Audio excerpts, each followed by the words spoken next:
I was about 7 years old when this happened, and I can still remember it with a kind of clarity that doesn't fade no matter how much time passes. My dad and I were at the airport waiting for a flight to Hawaii. My parents were getting married there, and the trip was supposed to be exciting. I remember feeling restless, bored, swinging my legs back and forth on the plastic airport chair. Our flight was delayed, so the gate area was crowded but quiet in that strange airport way. The hum of conversations, rolling suitcases, a distant announcement echoing through the terminal. That's when I noticed him. I don't know how to explain it properly, but the second he walked in, something felt off. He didn't look rushed. He didn't have any bags with him. He just stood there for a moment, scanning the area. Then his eyes landed on me. He smiled. My dad was sitting in the row behind me, focused on something on his phone, so I turned around to see what he was doing. When I looked back, the man was standing right in front of me, way too close. He didn't say anything. He just stared at me and smiled again. I remember feeling my stomach twist, like I'd done something wrong even though I hadn't. My skin felt tight and cold. I didn't think. I just stood up and walked around the seats and sat down next to my dad. I didn't look back after that. Eventually they called our flight. We lined up and boarded the plane, and I remember feeling relieved as soon as we stepped inside. I thought, there are too many people around. Nothing can happen now. As we walked down the aisle, I noticed someone sitting in my seat. It was him. My dad stopped and politely told him he was in the wrong seat. The man looked up slowly, nodded, and stood to move. As he passed me, his hand brushed against me in a way that made my whole body stiffen. It wasn't accidental. I didn't say anything. I just froze, staring straight ahead, my heart racing. I kept telling myself I was safe, that we were on a plane, that my dad was right there. The cabin lights dimmed after takeoff, and the steady sound of the engines filled the air. Most people around us fell asleep. The plane felt darker, quieter. About halfway through the flight, I told my dad I needed to use the bathroom. Walking down the aisle felt different now. Longer. Like everyone was asleep except me. Inside the bathroom, I locked the door and sat down on the closed lid, trying to calm myself.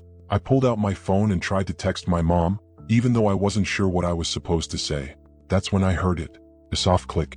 I looked at the door. The lock was moving. At first, I thought I was imagining it. Then it turned again. My heart started pounding so hard it felt like it was shaking my whole body. Before I could react, the door opened. He was standing there.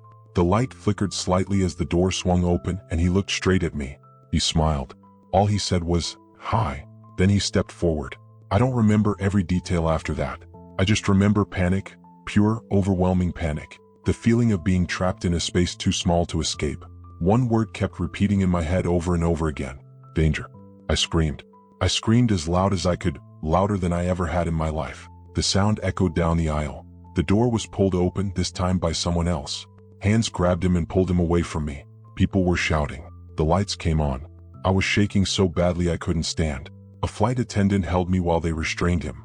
I remember him looking back at me as they dragged him away, his face blank, like nothing had happened. The plane landed early. Police were waiting when we touched down. I never saw him again. No one ever told me what happened to him after that. I don't know if he went to jail. I don't know if he ever did something like that again. All I know is this. Even now, years later, I avoid airplane bathrooms whenever I can. And every time I fly, I watch the aisle. Because sometimes the scariest experiences of your life don't come from ghosts or monsters. They come from ordinary people in public places who smile at you and wait for a moment when they think no one is watching.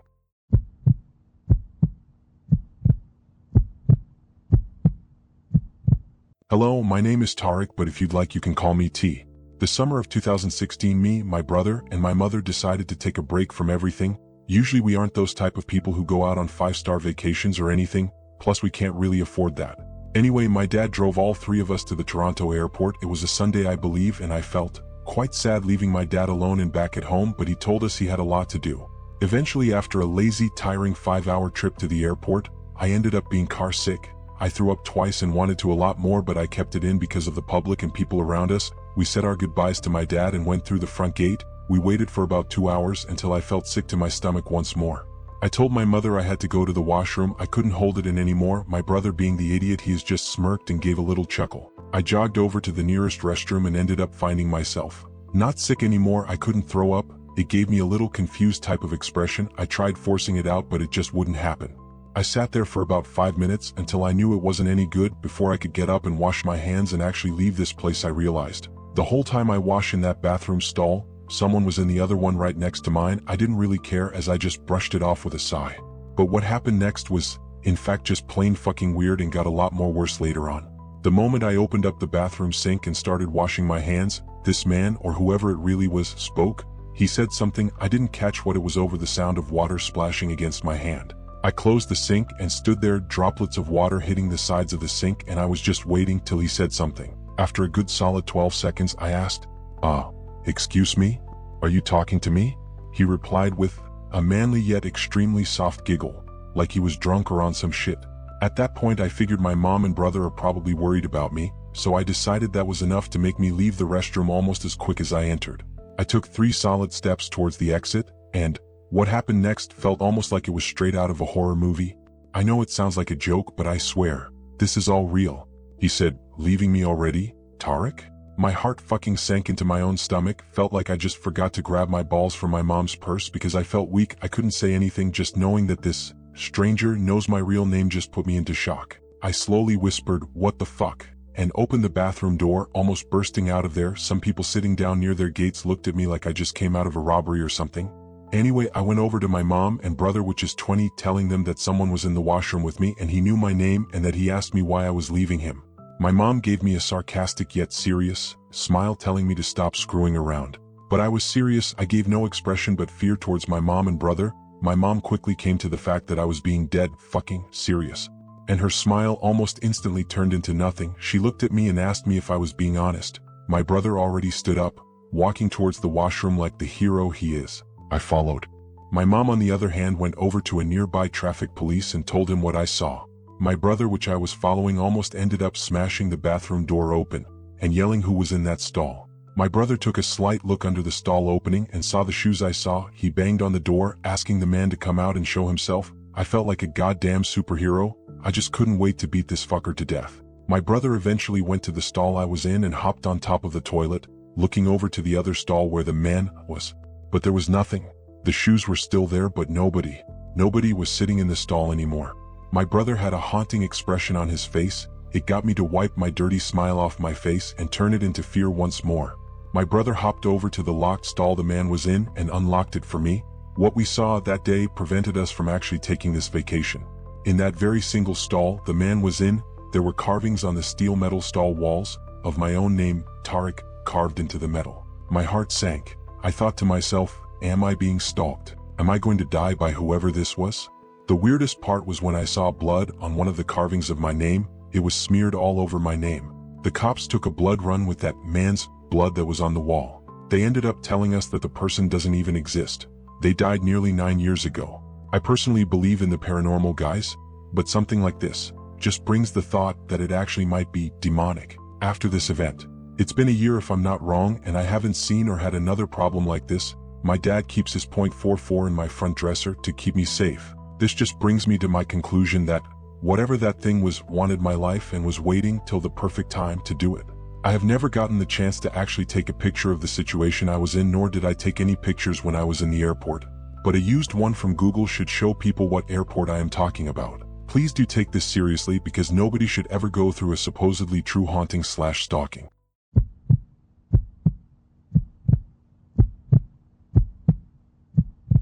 This story has stayed with me for the rest of my life, and not a single day goes by where I don't think about it. So yeah, you're in for a treat.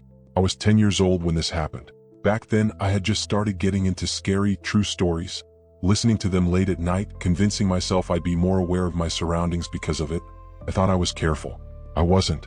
It was summer and I was flying to Florida to visit my aunt. I wasn't alone. 4 of my friends were coming with me. We were loud, excited, laughing nonstop. Just a group of kids about to go on what felt like a huge adventure. Our flight was scheduled to take off at 11:30 p.m. By 11 o'clock, we were sitting at the gate, joking around, pushing each other, being annoying in that way kids don't even realize they are. That's when I noticed him. He was standing a short distance away from us. Tall, easily over 6 feet, long beard, dirty clothes. He wasn't on his phone, wasn't talking to anyone, wasn't holding any luggage. He was just staring at us. At first, I didn't think much of it. I figured maybe we were just being loud and he was annoyed. Who wouldn't look at a group of kids goofing off? But the longer we waited, the more uncomfortable it felt. He never looked away. 10 minutes passed like that. Then my friend Kyle said he had to use the bathroom. One by one, the rest of us decided we should go too. No idea why, it just kind of happened. As we stood up, I glanced back toward the man. He was gone. I felt a strange sense of relief. I remember thinking I was being paranoid, and that thought still makes my stomach turn. That was the biggest mistake of my life. The bathroom was empty when we went in. The moment the door closed behind us, the lights suddenly shut off. Pitch black. For a second, none of us spoke. I pulled out my phone and turned on the flashlight. My heart was racing, but I kept telling myself it was just a power issue. What was strange was that no announcement came over the speakers. No alarms. Nothing. Then we heard it. A heavy thud against the door, followed by a click. The lights flickered, then came back on. Standing in front of us was the man. But this time he wasn't empty-handed. He was holding a camera and something heavy in his other hand. The air felt thick, like it was pressing against my chest. None of us moved. None of us spoke. Even though there were 5 of us and only 1 of him, we all knew numbers didn't matter. He told us to do what he said. I won't repeat his exact words. All I'll say is that he made it clear what he wanted and what would happen if we didn't listen. I was frozen. My hands were shaking so badly I could barely keep hold of my phone. I could hear my own breathing, fast and shallow. Some of my friends, crying, started doing what he said. Then he looked at me. Well, he said. I didn't move. I couldn't. That's when he started walking toward me. He told me that if I didn't cooperate, someone was going to get hurt. Not just me. Then he grabbed Kyle. That's when everything inside me snapped. I stepped forward, adrenaline flooding my body. The others did too. We were scared, but we were done being helpless. Before any of us could reach him, he lashed out. Kyle screamed. The sound still rings in my ears. The man covered his mouth to silence him, like he'd done this before, like it was routine. Then he looked at us again and asked if we still wanted to fight. I remember thinking, this is it. This is where it ends. And then, the bathroom door slammed open. 2 security guards rushed in, weapons raised.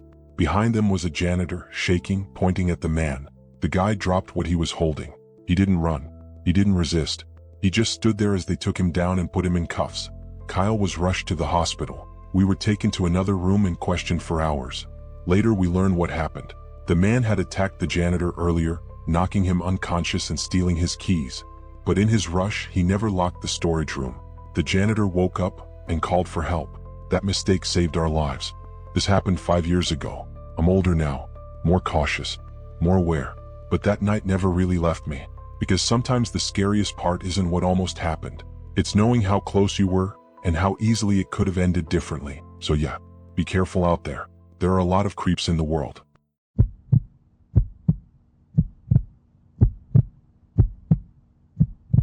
My name is Sierra, and this happened when I was a teenager. I was taking a trip to Florida for spring break, and I remember being so excited I could barely sit still. I'd never been before, and in my head, the whole trip felt like freedom. Sun, beaches, and a break from everything back home. The airport was crowded that morning. People rushing, dragging suitcases, announcements echoing overhead. I was moving through the security checkpoint, half distracted, thinking about the vacation ahead. That's when I noticed him. He was standing off to the side, not in line, not on his phone, just watching. What stood out immediately was that he didn't have any luggage. No backpack. No carry-on. Nothing. Just him. At first, I tried to ignore it. Airports are full of weird people, right? But when I looked up again, his eyes were still on me, locked. I felt goosebumps crawl up my arms. That quiet, instinctive feeling you get when something isn't right, but you can't explain why. I told myself I was overreacting. I just wanted to get on the plane and leave the airport behind. Eventually, I did. Once I was on the plane, I settled into my seat and tried to relax. The hum of the engines, the low chatter of passengers, it helped a little. Then I saw him again. He was sitting across the aisle from me, just a few rows away. My stomach dropped. He wasn't looking around. He wasn't sleeping. He was looking straight at me. I waited a moment, hoping he'd look away. He didn't. I felt my heart start to race, and without thinking too much about it, I stood up and walked toward a flight attendant. I quietly asked if I could move seats. She smiled politely and asked my name. Sierra, I said. She nodded and led me toward the back of the plane. There were a few empty rows back there, quieter, dimmer. As I sat down, I felt relieved, separated, safe. The plane took off, the lights dimmed, and the steady drone of the engine slowly lulled me into sleep. I don't know how long I was out, but when I woke up, something felt wrong. There was weight next to me. I turned my head. He was sitting right beside me. For a second, my brain couldn't process it. I just stared, frozen. Then he leaned closer and smiled. Hey, he said softly. You're really beautiful, young lady. Before I could react, I felt his hand move through my hair. I pulled away instantly. Every part of me screamed danger. My heart was pounding so hard it felt like it might burst. My throat was tight and I couldn't even find my voice at first. I stood up so fast I almost stumbled and rushed down the aisle, straight to the flight attendant. My hands were shaking as I told her what happened. She didn't hesitate. She walked back with me, told him firmly to move, and escorted him away. I didn't hear what he said, if he said anything at all. I didn't look back. The rest of the flight passed in a blur. I stayed awake, knees pulled to my chest, watching every shadow, every movement in the aisle. When we finally landed in Florida, I felt like I could breathe again. My vacation happened. I went to the beach. I laughed. I smiled in photos. But every now and then, that feeling would creep back in. That look, that smile. When I flew home, I was hyper-aware of everyone around me. Every man without luggage. Every lingering glance. Nothing else happened. But even now, years later, I still think about him. Because what scares me the most isn't what he did. It's the thought that if I hadn't woken up when I did, or if I hadn't spoken up, no one on that plane would have known he was sitting right next to me. And sometimes that's the most terrifying part of all.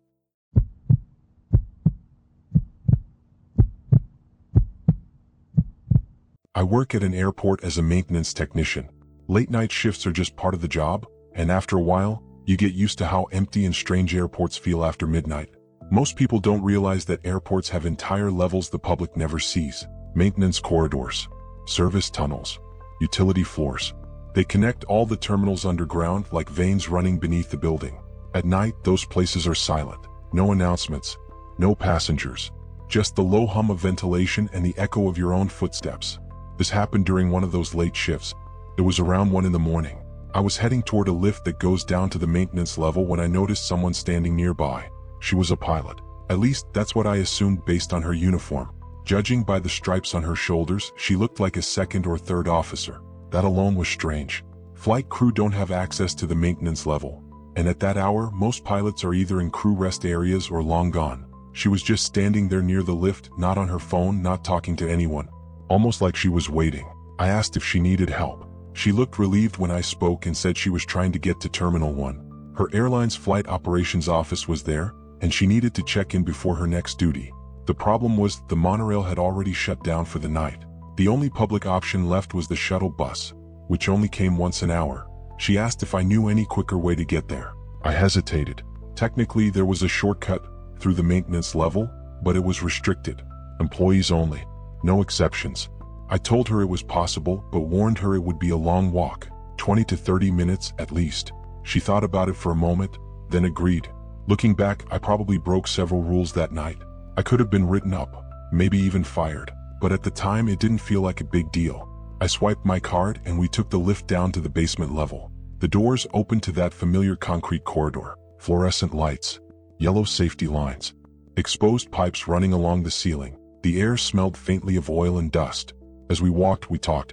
Nothing unusual. She mentioned where her next flight was headed. I made a comment about long-haul routes being rough. She laughed. Her voice echoed softly down the tunnel. The whole time, everything felt normal. Too normal. We walked side by side for a while, our footsteps the only sound. No carts. No other staff. Just us. As we got closer to the access door for Terminal 1, I pulled out my badge to swipe us through. The scanner beeped. The door unlocked with a heavy click. I turned slightly to say something to her, and she was gone. Just gone. I stopped walking. The corridor behind us stretched empty in both directions. No doors opening. No footsteps fading away. Nothing. At first, I thought she'd slowed down or stepped aside, so I called out. No answer. I backtracked a little, my footsteps suddenly much louder than before. I checked side corridors. Equipment alcoves. Nothing. We were the only two people down there. I was sure of it. A knot formed in my stomach. I radioed security and explained the situation. Told them a pilot had been with me and had disappeared somewhere in the maintenance tunnels. They took it seriously. Security swept the area. They checked nearby terminals. They even checked with flight ops to see if anyone matching her description was on duty. No one was missing. Then they pulled the CCTV footage. I watched it with them. The camera showed the lift doors opening. It showed me stepping out, alone. I watched myself walking down the corridor, alone, talking to no one. No pilot beside me. No second set of footsteps. Nothing. Security asked me if I was sure I hadn't imagined her. I didn't know how to answer that. I remember her uniform, her voice, the sound of her boots on the concrete floor. You don't just imagine something like that. I finished my shift, but I didn't take the tunnels again that night. Even now, years later, I still work late shifts at the airport.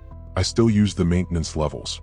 But sometimes, when it's quiet, when the lights flicker just right, I think about that walk, and I wonder, she was never there. Then who did I let into the tunnels that night? And why was she trying so hard to get to another terminal?